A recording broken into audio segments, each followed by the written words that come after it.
Ya, apa soalan? Encik, perkembangan untuk PRN Johor sikit, Encik. Kita sedang mengkaji. InsyaAllah hari Senin ni kita akan dengar taklimat daripada PAS Negeri Johor. Satu persatu. Kita dengar taklimat dulu. Lepas tu akan dibuat keputusan lah. Bagaimana kita nak. Kita akan bertanding. Pada dasarnya akan bertanding. Tapi akan dilihat dari segi pengaruh kita. Dari segi peluang kita untuk kempen. Calon-calon. Alhamdulillah kita ramai tokoh-tokoh yang jadi calon dalam PAS hari ini. Ya. Dari segi kerusi dah muktamad ke belum, Encik? Sebab kata hari tu dah siap dekat Johor tu kan. Belum muktamad lagi. Itu pandangan saja. Belum muktamad. Ya. Maksudnya akan bertanding semua kerusi juga ke? Tidak semestinya kita akan lihat kewajaran.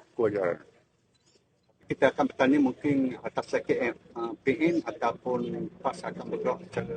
Itu akan dikaji lagi. Akan dikaji. Mana yang lebih baik kita bertanding. Lihat pada pengaruh kita. Encik, kata ada usaha nak hidupkan semula mufakat nasional. Itu satu pandangan. Memang kita punya konsep yang pertama menyatukan orang Melayu Islam. Melayu Islam mesti memimpin negara. Yang kedua, wajib mengambil kira masyarakat majmuk bukan Islam. Tak boleh ditinggalkan, dipinggirkan. Apa pertimbangan lain untuk menjayakan mufakat nasional itu? Antaranya ialah kita mengajak bukan saja parti-parti Melayu Islam, termasuklah NGO-NGO Islam. Masuk kalangan-kalangan berpengaruh dalam masyarakat Islam. Itu dia ambil kira semua. Pasal kita sudah terima jugalah parti bersama kalau untuk masuk dalam mufakat nasional tu. Akan dilihat kepada kekuatan dan pengaruh. Dan kita kesedar bahawa di sana ada kawasan yang kita menang majoriti tipis. Boleh menang 2 undi pun ada. Pernah berlaku. Kita akan ambil ke lah tokoh-tokoh yang berpengaruh.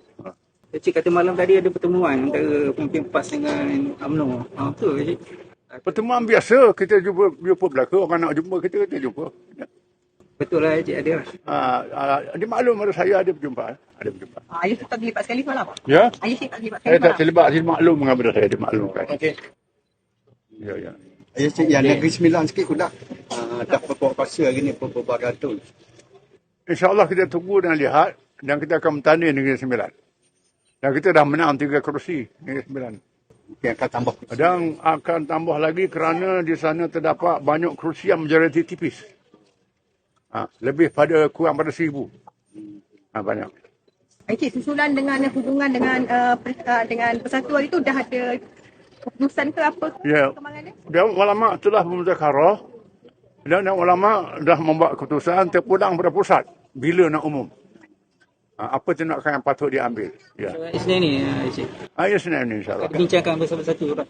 Bincang semua. Okey, terima kasih. Ya.